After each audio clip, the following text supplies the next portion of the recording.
Mheshimiwa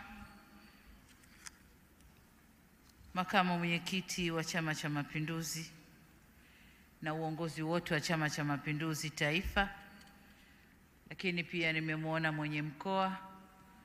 mwenyekiti wa mkoa pamoja na kamati yako ya siasa, Mheshimiwa Waziri Mkuu mstaafu na mwenyekiti wa kamati ya kumshauri rais kwenye kilimo, kaka yetu Mizengo Pinda, Mheshimiwa Shamsi Vuai Nahodha, mbunge na waziri kiongozi mstaafu, Mheshimiwa Waziri wa Kilimo, Mheshimiwa Bashe, lakini kitambua uwepo wa Mheshimiwa Shamata Khamis ambaye pia ni waziri wa Kilimo, Umwagiliaji na Mifugo, Serikali ya Mapinduzi Zanzibar, waheshimiwa mawaziri mliopo hapa na manaibu waziri mliopo pamoja nasi, kinitambue uwepo wa kaka yetu Paul Kimiti, waziri mstaafu lakini mwana ushirika mahiri. Asante sana, tunashukuru kuwa nasi. Waheshimiwa mwenyekiti wa bunge na wenye viti wa kamati za kilimo na bajeti, na waheshimiwa wabunge mliopo, ndugu makatibu wakuu kiongozwa na katibu mkuu kilimo Gerard Mweli, lakini pia katibu mkuu wa Wizara ya Kilimo, Mifugo na Umwagiliaji Zanzibar, ndugu yetu Alhamis Juma, wakuu wa mikoa kiongozwa na mkuu wa mkoa mwenyeji Rosemary Senyamule, lakini nitambue uwepo, tulikuwa naye asubuhi, nimetupa macho sijamuona, wa Regional Manager wa Benki ya Maendeleo ya Afrika Pascal Sanginga, alikuwa nasi, labda amewahi usafiri. Tambue uwepo pia wakuu wa wilaya za Dodoma, lakini pia mwakilishi wa gavana wa Benki Kuu kaka yetu Julian Raphael, ndugu Abdulmajid Nsekela, mwenyekiti wa bodi ya kamisheni ya Tume ya Maendeleo ya Ushirika na makamishna wote mliopo, watendaji wakuu wa taasisi za serikali, wenye viti wa bodi mliopo, Dr. Benson Dienge, mrajisi na mtendaji mkuu wa Tume ya Maendeleo ya Ushirika Tanzania, Profesa Gavas Machimu, mwenyekiti wa bodi ya wakurugenzi wa Benki ya Ushirika COPBank, pamoja na wajumbe wa bodi na wafanyakazi mliopo, ndugu Godfrey Joel Ngura, mkurugenzi na mtendaji mkuu wa Benki ya Ushirika, wawakilishi wa vijana na wanawake kwenye kilimo, wawakilishi wa wakulima na wanaushirika mliopo hapa, wadau wote wa ushirika, viongozi wa dini, wazee wa Dodoma na machifu, wawakilishi wa vyama vya siasa mliopo nasi, ndugu wanahabari wote, ndugu wasanii, mabibi na mabwana, Jamhuri ya Muungano wa Tanzania, ushirika, COPBank. Ndugu wana ushirika, leo tunapiga hatua nyingine kubwa katika safari ya kurejesha hadhi ya ushirika nchini. Kwa muda mrefu sekta ya ushirika imehitaji benki imara itakayowahudumia moja kwa moja wanaushirika. Leo hii ndoto yetu ile imetimia. Hongereni sana. Na sote hatuna budi kumshukuru Mungu kwa kutimiza ndoto hii na kutukutanisha hapa katika uzinduzi wa Benki ya Ushirika, yani Benki ya Ushirika Tanzania, yani COPBank. Kabla ya kuja hapa, nilitembelea jengo la makao makuu ya benki hii yaliyopo hapa Dodoma na kufanya uzinduzi rasmi pamoja na kusalimia watumishi wa benki hiyo. Baada ya kufika hapa, nimetembelea baadhi ya mabanda ya vyama vya ushirika. Nataka niseme nimejionea mambo mengi. Nimeona technology, ushirika ulivyoshirikiana na watu wa TEHAMA na kuja na teknoloji inayorahisisha utendaji ndani ya ushirika Tanzania, kuanzia makao makuu ya Tume ya Ushirika, vyama vikuu vya ushirika mpaka chini kule, jinsi wanavyowasiliana. Lakini tukio la kwanza lilonipa mshangao ni pale benki. Nilipewa jibao hivi, nikaambiwa hiyo ndio kadi, tumbukiza na itafunguka. Nikalitumbukiza jibao zito hivi na likafanya kazi. Nikasema hapa mambo yametulia. Lakini nimeona washirika na SACCOS walivyojidhatiti kufanya kazi zao kuongeza uzalishaji, walivyojidhatiti kufanya kazi na kuitumia benki yao pale kwenye mabanda. Nimeona hayo. Nimeona wanaushirika walivyojidhatiti kuongeza mazao kutokana na huduma wanazozipata kutoka serikalini, ruzuku na mambo mengine. Nimeona walivyojidhatiti kuongeza uzalishaji. Lakini nimewasikia wakitoa shukrani kwa serikali kwa kupatiwa masoko na bei za bidhaa ziko juu. Katika banda moja nimeona kifurushi vikigunia kidogo cha dengu na choko. Wanasema mwaka huu tumeziingiza kwenye stakabadhi ghalani na matumaini yetu bei itakwenda juu kuliko ilivyo sasa. Kwa hiyo inatia moyo kuona kwamba wale wanaohudumiwa na serikali na wenyewe wanapokea huduma na kujitahidi kwenye uzalishaji. Hilo nalishukuru sana. Lakini pia nimeona namna vyama hivi kama nilivyosema vilivyojipanga kunufaika na benki hii tunayoizindua leo. Katika banda moja nimekuta KDCU nadhani na mishirika mingine miwili. KDCU na sisi tumejipanga kukopa bilioni zaidi ya 10 nadhani, na wengine wanakopa bilioni sijui 8 na wengine bilioni ngapi. Nikasema yes, hapa tumefanya kazi nzuri na growth, ukuaji unaonekana. Hongereni sana. Pongezi zangu za dhati kwa Waziri wa Kilimo na salute kwako Mheshimiwa Waziri,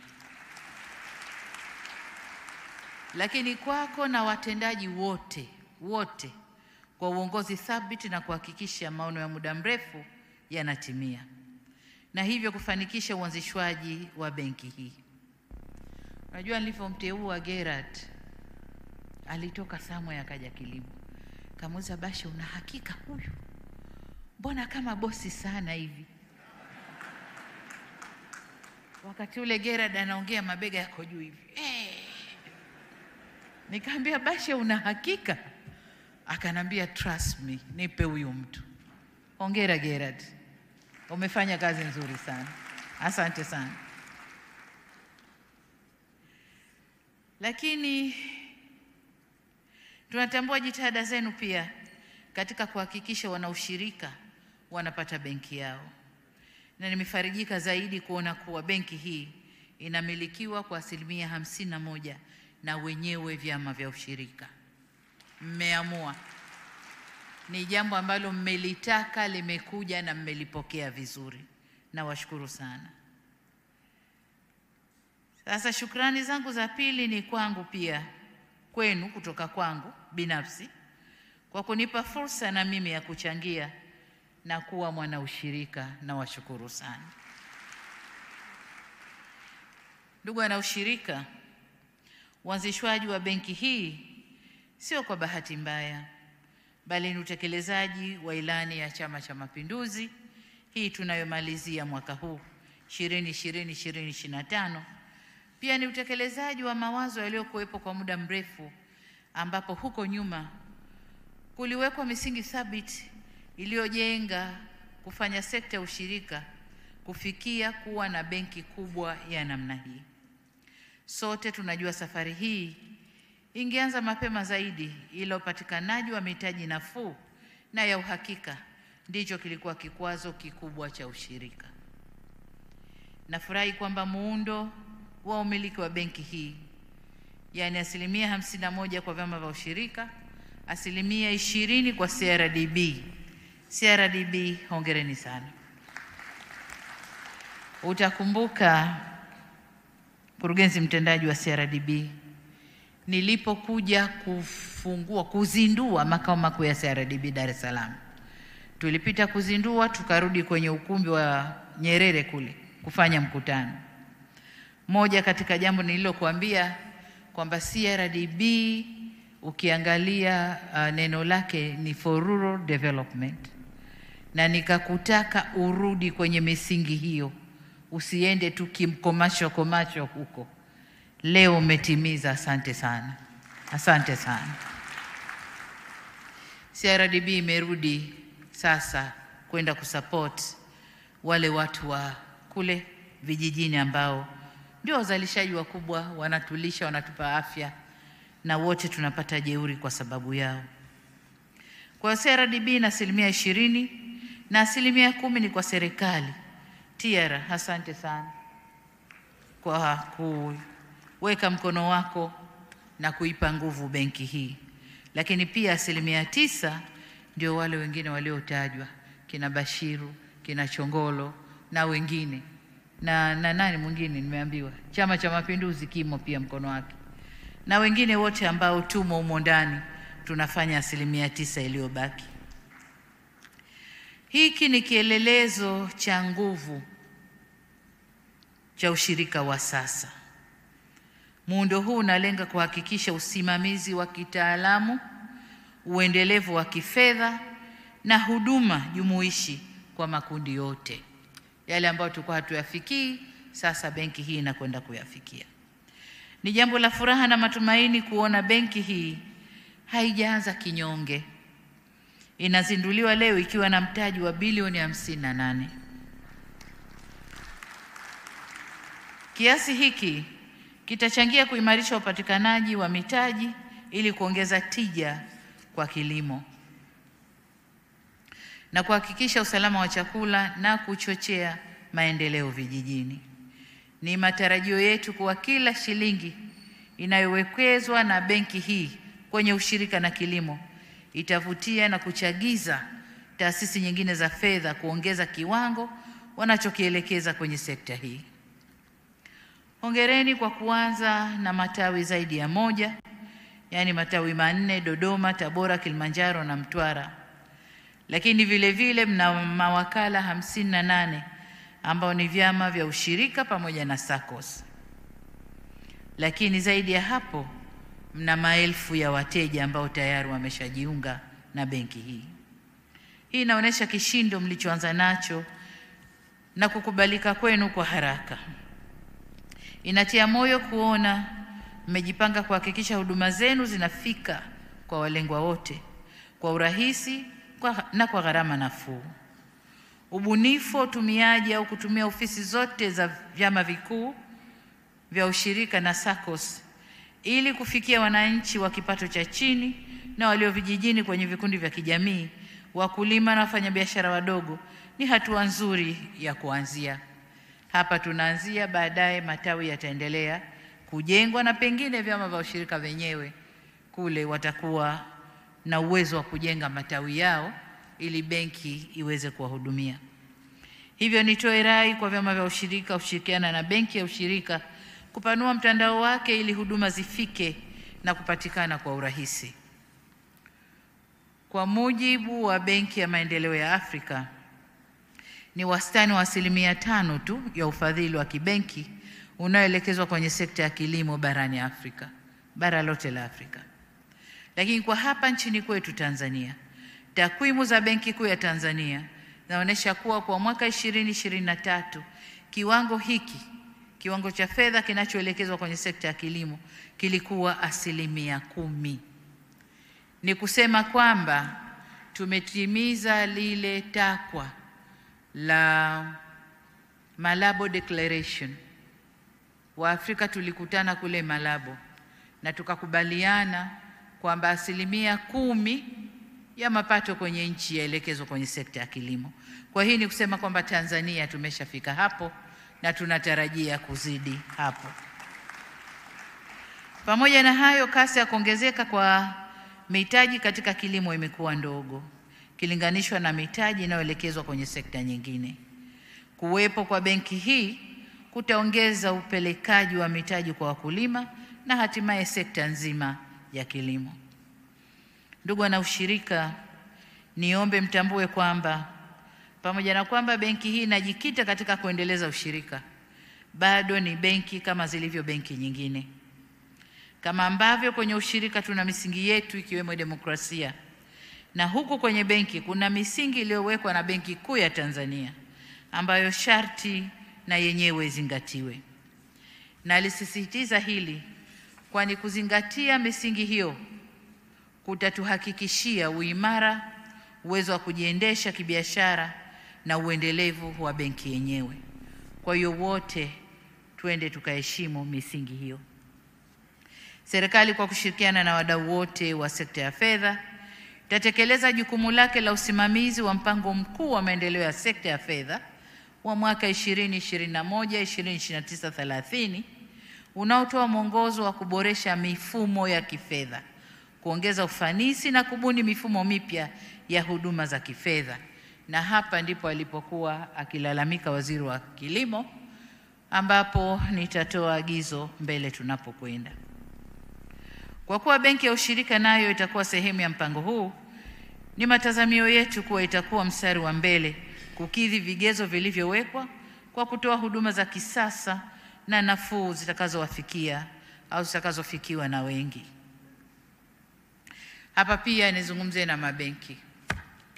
Benki tunayozindua leo ni Coop Bank, benki ya ushirika, na sio Coop Bank, benki iliyokuja kupindua wengine. Hapana, ni Coop Bank, sio Coop Bank.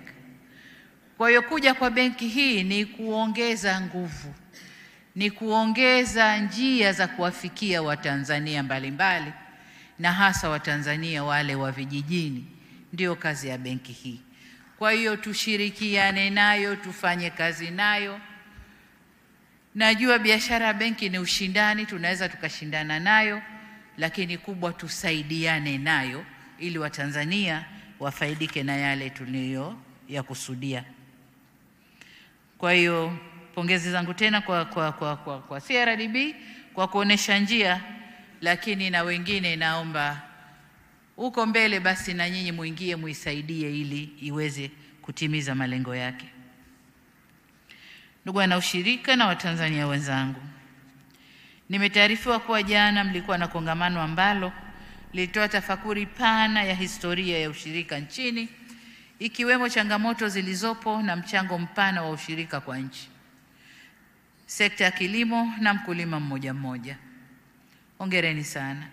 Na naambiwa moja katika walimu mahiri jana walioeleza vizuri zaidi, mdogo wangu Bashiru alikuwa mmoja wapo. Asante sana. Hongereni sana. Ni matumaini yangu kuwa tafakuri hii itakuwa chachu ya kuzipatia ufumbuzi changamoto zilizopo pamoja na kufanya maboresho ili kuleta maendeleo zaidi.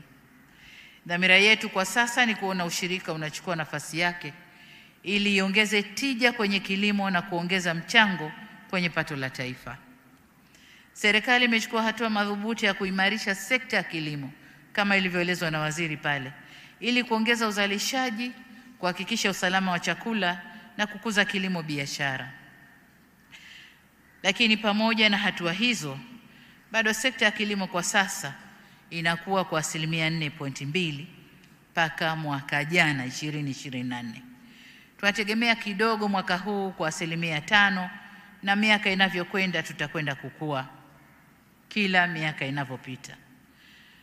Lengo letu ni kuifanya sekta hii, kwa sasa inachangia kama 26% hivi ya pato la taifa mpaka takwimu za mwaka jana.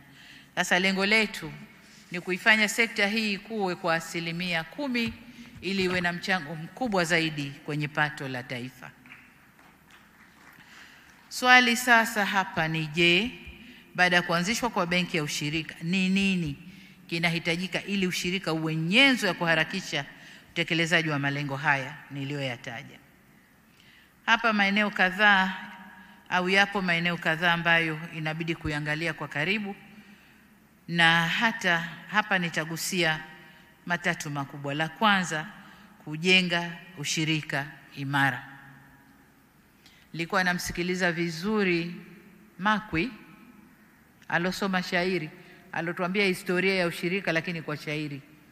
nikasikiliza historia yote ile ya ushirika, ups and downs, lakini kwa uelewa wangu miaka labda 20, 15 nyuma, 30, ushirika haukuwa unafanya vizuri kabisa. Na wale walokuwa hawana imani sana na ushirika, mimi nilikuwa mmoja wapo, so Bashe peke yake. Nilikuwa naona kama ushirika ni chaka la wizi, na nadhani siku nilozungumza nanyi Ikulu nilisema hivyo. Nendeni mkabadilike, ushirika mna sifa mbaya. Lakini jinsi tunavyokwenda, viongozi wapya kuingia, mifumo kubadilishwa, hili kubadilishwa, ushirika sasa umesimama vizuri. Umesimama vizuri kiasi ambacho unazidi kunipa hamu nifanye zaidi kusaidia maendeleo ya ushirika nchini. Kwa hiyo kwa wale viongozi wanaohusika na ushirika, tume ya ushirika na wengine, nendeni kasimamieni ushirika uwe imara zaidi, ushirika ambao unaweza kufanya mambo makubwa wenyewe. Nakumbuka mwaka nadhani kwa 2018 nilifanya ziara Shinyanga.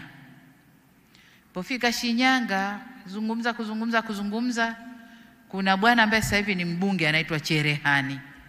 Alikuwa ni mwenyekiti wa ushirika kule Shinyanga. Hayupo mwenyewe yule pale. Alikuja kuniona akaniambia, Mheshimiwa Makamu wa Rais, sisi wana ushirika tunacheleweshwa kupata mbegu, tunacheleweshwa kupata pembejeo, kupata mbolea, kupata nini. Tupeni ruhusa, sisi tuna pesa yetu, tuagize wenyewe. Nikamuuliza, kwani bwana mkubwa kikwazo kiko wapi? Akanambia huko tume ya ushirika huko. Wamebana, hawataki tuagize wenyewe, lazima watuagizie wao. Na wakituagizia wao, vinakuja mbegu feki, mbolea haifanyi kazi, sijui vitu gani vinachelewa. Kwa hiyo wanatuvuruga. Leo nashukuru tumefika hapa. Benki ipo, kakopeni vyama vikuu vya ushirika, muelewane na tume ya ushirika, muagize mahitaji yenu jinsi mnavyotaka, kwa sababu pesa mtakuwa mnayo.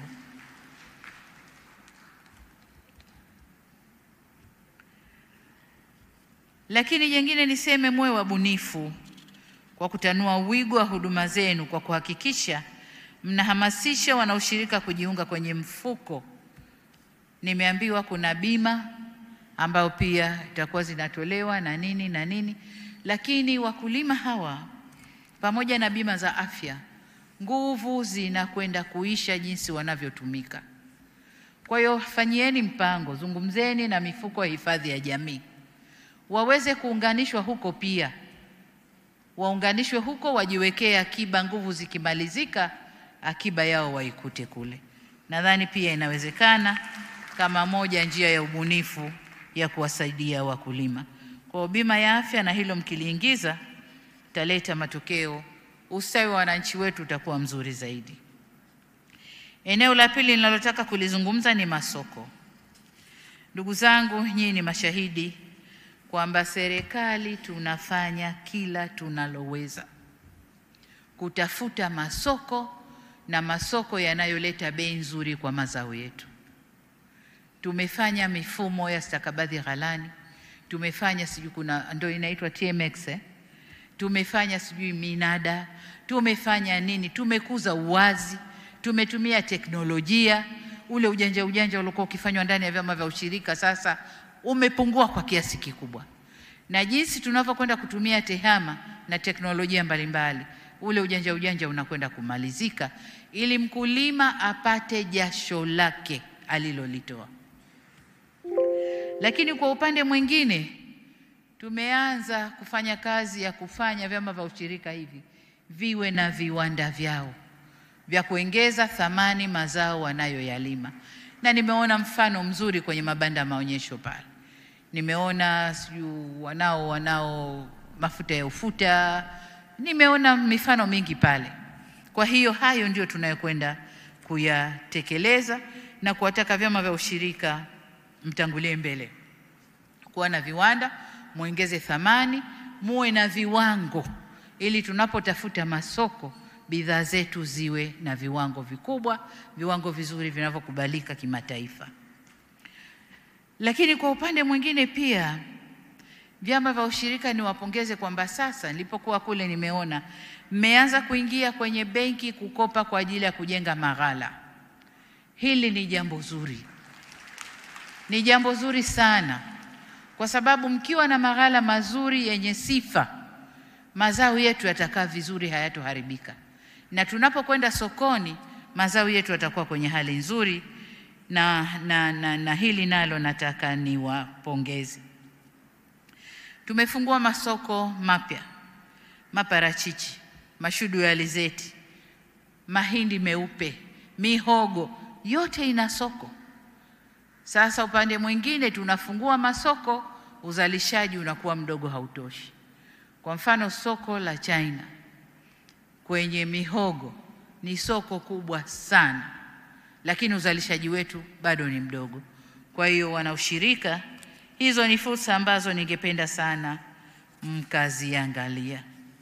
Jambo la tatu ni usimamizi bora na uadilifu. Nimeshalisemea vizuri kwenye vyama vya ushirika. Naomba wale wanaosimamia vyama vya ushirika wakajitahidi vyama hivi, mbali ya tume na vingine, vile vyama vikuu na vyama vidogo AMCOS, huko ndo kulikuwa kuna uonevu mwingi kwa wakulima. Naomba mkasimamie uadilifu na uwajibikaji, ili vyama vya ushirika, ushirika wetu Tanzania, iwe ndiyo nyenzo ya kuleta maendeleo kama ilivyokusudiwa huko nyuma na waasisi wetu. Naomba mkasimamie hayo. Sasa, ndugu mrajis na mtendaji mkuu wa Tume ya Maendeleo ya Ushirika, hadi sasa tumepiga hatua kubwa katika kujibu changamoto za upatikanaji wa mitaji, swala ambalo lilikuwa moja ya maeneo 7 ya kimkakati ya bodi ya vyama vya ushirika. Sasa nitake tume ikaimarisha usimamizi wa ushirika ili vyama vijiendeshe kibiashara. Vyama vijiendeshe kibiashara kwa uwazi, na taarifa za uendeshaji na mahesabu ziwasilishwe kwa wakati. Na hiki ndio kilikuwa kilio cha wanaushirika wengi. Nasema uongo ndugu zangu wanaushirika? Kilio kikubwa kilikuwa mahesabu hayasomwi. Mkitaka kuona mahesabu viongozi wanang'ang'ana na hivyo.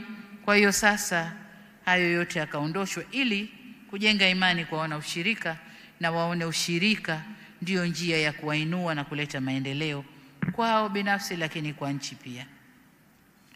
Vile vile ni wakati sasa wa kuvitaka vyama vyote vya ushirika kutumia mifumo ya tehama. Nilipotembelea lile banda la wanaitwaje wale tulo nani, silicon. Nilipotembelea hao, wameniambia wako tayari na wana teknolojia ya kuunganisha vyama vyote vikubwa vidogo na nini. Kwa hiyo itategemea tume sasa mnawapa tenda kiasi gani ili waweze kuunganisha na kutoa mafunzo ili vyama vya ushirika viweze kuwasiliana. Kwa hiyo hilo nalo nataka mkalisimamie. Maeneo ya msisitizo na maagizo ya serikali kwa ndugu wana ushirika. La kwanza, lakini hili litakwenda kwa Wizara ya Kilimo, lakini kwa wana ushirika na benki ya ushirika, niwahakikishie kuwa serikali itaendelea kuhakikisha ushirika unaleta maendeleo ya kweli kwa jamii ya Watanzania. Lakini katika kufanya hivyo, Wizara ya Kilimo muende mkaangalie sekta ya ushirika kwa ukaribu zaidi, muendelee kuilea na kuhamasisha wakulima kujiunga na vyama vya ushirika ili kuendelea kunufaika na upatikanaji wa masoko na mitaji kwa ajili ya kujiendeleza kiuchumi. Lakini jengine ni lile ulilolizungumza, niagize sasa Wizara ya Fedha, probably Benki Kuu, kakaangu Rafael uko hapa, Wizara ya Kilimo, kaeni mzungumze, mfikie pahali mje na sera sera itakayo, sijui sera unisema mwongozo utakao tutoa kwenye hili ombwe la mikopo katika sekta ya kilimo. Kuwe kuna clear sura ambayo kwa Tanzania tunajua sera yetu inayoongozwa na Benki Kuu kwenye mikopo ya sekta ya kilimo ni hii. Nani anafanya nini? TADB anafanya nini? Benki ya washirika wanafanya nini? Mabenki mengine yanafanya nini? Hivyo naomba kaeni wote, mko serikali moja, kaeni mzungumze, na imani hamtaacha kuja na suluhisho kwenye hili. Lakini jengine kama ulivyosema vizuri, na hili lilikuwa agizo langu lakini tuliponong'ona umelichukua, ni kwamba fedha itakayotoka AFDB iende kwenye mfuko wa pembejeo, lakini pia iende kwenye benki hii kufungua madirisha maalum kwa ajili ya wakulima. Kufungua madirisha kwa ajili ya wakulima ili tuhakikishe wakulima, au tuweze kuona kwamba wakulima wanakopesheka, mitaji inaongezeka na mazao yaweze kuongezwa thamani. Baada ya kusema hayo, ndugu zangu, sasa nitoe shukrani zangu kwanza kwa wote waliochangia kufanikisha jambo hili ambalo leo tumekusanyika kulifanya hapa. Na washukuru wote. Lakini shukrani yangu ya pili ni kwa wote mliokuja kwenye jambo hili. Najua mmetoka mbali, wengine wana ushirika, mmetoka maeneo mbalimbali Tanzania, mmekuja hapa kushuhudia jambo lenu likitimia. Na washukuru wote kwa kuja. Lakini nikushukuru tena Makwi, Bwana Makwi, kwa shairi lile. Umetusomea historia yote ya ushirika, lakini kwa shairi. Nadhani hebu liweke sawa ili lichapishwe, watu wasome historia ya vyama vya ushirika Tanzania. Ule ni mchango mkubwa umetoa, naomba liweke vizuri. Kama utafanya marekebisho kidogo na nini, lakini ichapishwe, iwe ni moja kati ya documents ambazo Watanzania tutakuwa tunapitia na tujue historia ya vyama vya ushirika.